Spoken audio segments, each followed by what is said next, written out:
Hi friends, welcome to my YouTube channel. ಬನ್ನಿ ಇವತ್ತು ಮೊಟ್ಟೆ ಕೋಳಿ ಸಾಂಬಾರು ಮಾಡೋಣ. ಅದಕ್ಕೆ ಏನೇನು ಬೇಕು ಅಂತ ನಾನು ತೋರಿಸ್ತೀನಿ. ಇಲ್ಲಿ 2 ಈರುಳ್ಳಿ, ಒಂದು ದೊಡ್ಡ ಗೆಡ್ಡೆ ಬೆಳ್ಳುಳ್ಳಿ ಸಿಪ್ಪೆ ಬಿಡಿಸಿಟ್ಕೊಂಡಿದ್ದೀನಿ. ಈರುಳ್ಳಿ ಬೆಳ್ಳುಳ್ಳಿ ತೊಳೆದಾಕ್ತಾಯಿದ್ದೀನಿ. ಕೊತ್ತಂಬರಿ ಸೊಪ್ಪು, ಪುದೀನ ಸೊಪ್ಪನ್ನು ಇಲ್ಲಿ ತೊಳೆದು ಸೇರಿಸ್ತಾ ಇದ್ದೀನಿ. ಶುಂಠಿನೂ ಸಹ ನಾನು ಹಾಕ್ತಾಯಿದ್ದೀನಿ. ಹಾಕೋದ್ರಿಂದ ಬೇಗ ನುಣ್ಣಗಾಗುತ್ತೆ ಅಷ್ಟೇ, ಬೇರೆ ಏನಿಲ್ಲ. ಕೆಲವೊಂದು ಟೈಮಲ್ಲಿ ಹಂಗೆ ಉಳ್ಕೊಬಿಡುತ್ತೆ ಅದು ಸಣ್ಣಗೆ. ಹಾಗಾಗಿ ನಾನು ರುಬ್ಬಿಟ್ಟು ಹಾಕಿ ರುಬ್ಕೊತಾಯಿದ್ದೀನಿ. ರುಬ್ಕೊಂಡು ಒಂದು ಪಾತ್ರೆ ಕುಕ್ಕರ್ ಇಟ್ಕೊಂಡಿದ್ದೀನಿ. ಕುಕ್ಕರ್ಗೆ ಸ್ವಲ್ಪ ಎಣ್ಣೆ ಸೇರಿಸ್ತಾ ಇದ್ದೀನಿ.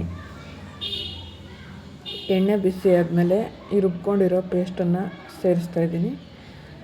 ರುಬ್ಕೊಂಡಿರೋ ಪೇಸ್ಟ್ ಸೇರಿಸಿ ಚೆನ್ನಾಗಿ ಹಸಿ ವಾಸನೆ ಹೋಗೋ ತನಕ ಸ್ವಲ್ಪ ಅರಿಶಿನ ಪುಡಿನೂ ಸೇರಿಸಿ ಚೆನ್ನಾಗಿ ಫ್ರೈ ಮಾಡ್ಕೊತಾ ಇದ್ದೀನಿ. ನಾನಿಲ್ಲಿ ಫ್ರೈ ಮಾಡಿಕೊಂಡು ಈಗ ಇದಕ್ಕೆ ತೊಳೆದು ಇಟ್ಕೊಂಡಿರೋಂಥ ಚಿಕನ್ನ, ನಾನಿಲ್ಲಿ 1.5 kg ಚಿಕನ್ ತೊಗೊಂಡಿದ್ದೀನಿ.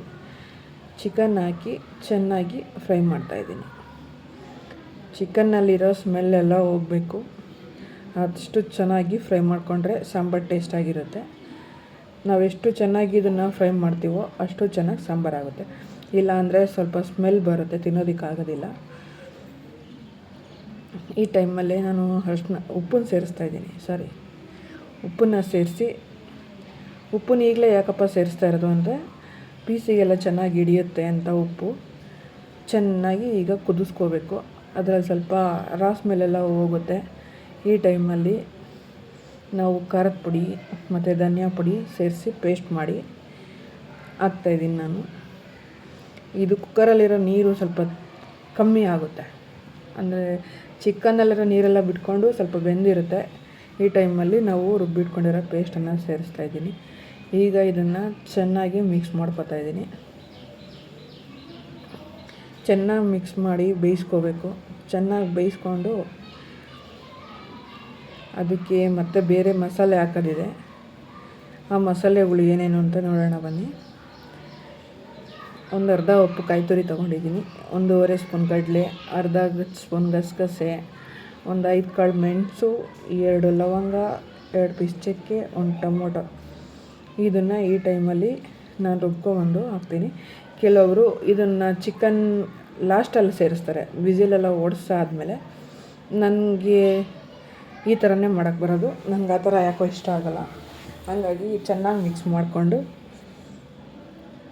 ಈಗ ಮೊಟ್ಟೆ ಸರ ಮತ್ತು ಸಣ್ಣ ಮೊಟ್ಟೆ ಇರುತ್ತಲ್ಲ, ಅದು ಲಿವರ್ನ ಸೇರಿಸ್ತಾಯಿದ್ದೀನಿ. ಸೇರಿಸಿ ಚೆನ್ನಾಗಿ ಮಿಕ್ಸ್ ಮಾಡ್ಕೊತೀನಿ. ಅದನ್ನು ಮಿಕ್ಸ್ ಮಾಡಿಕೊಂಡು ಒಂದು 2 ನಿಮಿಷ ಇರಲಿ. ಹಾಗೆಯೇ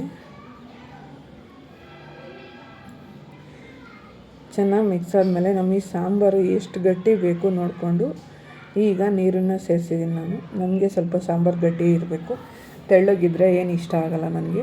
ಈ ಟೈಮಲ್ಲಿ ಕುಕ್ಕರ್ನ ಮುಚ್ಚಿ 4 ವಿಸಿಲ್ ತೊಗೋತಾಯಿದ್ದೀನಿ.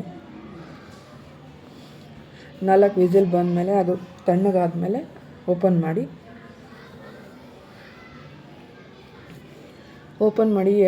ಸ್ವಲ್ಪ ಹೊತ್ತು ಕುದಿಸ್ಕೋಬೇಕು. ಕುದಿಸೋದು ಯಾಕೆ ಅಂದರೆ ಸಾಂಬಾರು ಸ್ವಲ್ಪ ಗಟ್ಟಿಯಾಗುತ್ತೆ ಅಂತ. ನಾನು ಹಾಗೆ ಪಕ್ಕದಲ್ಲಿ ಮುದ್ದೆಗೂ ಇಟ್ಟಿದ್ದೀನಿ. ಮುದ್ದೆನೂ ಆಗ್ತಾಯಿದೆ. ಈಗ ರೆಡಿಯಾಗಿದೆ. ಬನ್ನಿ ಊಟ ಮಾಡೋಣ. ಹಾಗೆಯೇ ನನ್ನ ಚಾನಲ್ನ ಸಬ್ಸ್ಕ್ರೈಬ್ ಮಾಡ್ಕೊಳ್ಳಿ, ಲೈಕ್ ಮಾಡಿ, ಶೇರ್ ಮಾಡಿ. Thank you.